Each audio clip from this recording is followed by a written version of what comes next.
Paralyzed poor old woman spent her 80th birthday alone until a single dad walked over.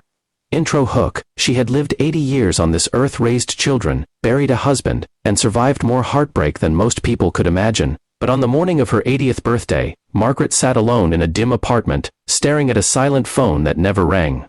No balloons, no cake, no knock at the door, just the hum of an old radiator and the weight of being forgotten. What happened next? Thanks to one ordinary man who simply chose to pay attention, is the kind of story that reminds you why human beings are worth believing in.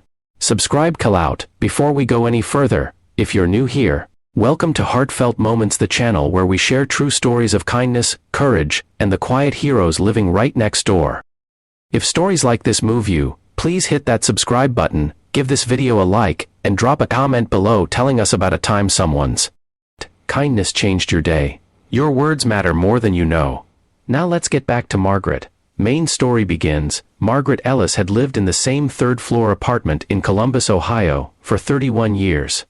The walls knew her laugh. The kitchen still smelled faintly of the cinnamon rolls she used to make every Sunday morning, back when her legs still worked and her husband Harold still sat at the table with his coffee and his crossword puzzle. Harold had passed 6 years ago. Her daughter lived in Portland and called when she remembered.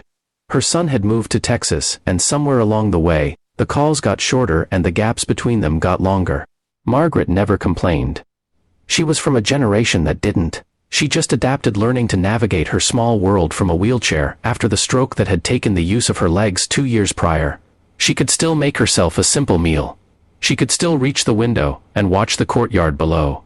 And most days, that was enough. But birthdays have a way of making loneliness louder. That particular Tuesday morning in late October, Margaret woke up early. She had told herself it would be just another day, and she almost believed it.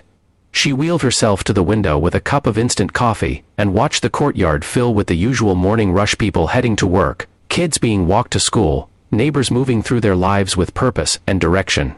That's when she noticed him. His name was Daniel Russo, and he lived in apartment 3B, just 2 doors down.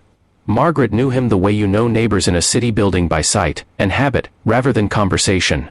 She knew he had a little girl named Cora, maybe 6 years old, with pigtails and a pink backpack. She knew he worked odd hours, because she heard him come and go at strange times.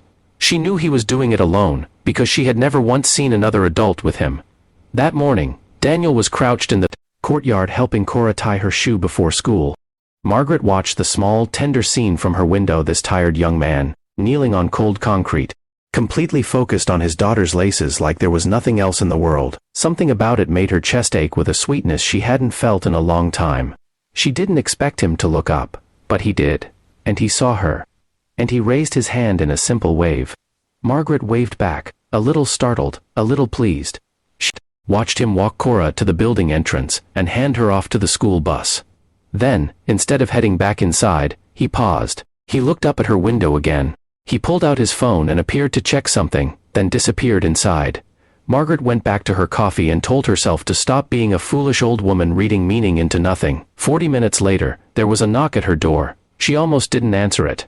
She wheeled herself slowly to the door, unlatched the chain, and opened it to find Daniel Russo standing in the hallway holding a slightly lopsided chocolate cupcake with a single birthday candle pressed into the frosting. Behind him, eyes wide and serious, stood little Cora, still in her school clothes, holding a handmade card that read, in crayon letters, "Happy birthday, Miss Margaret, you are nice."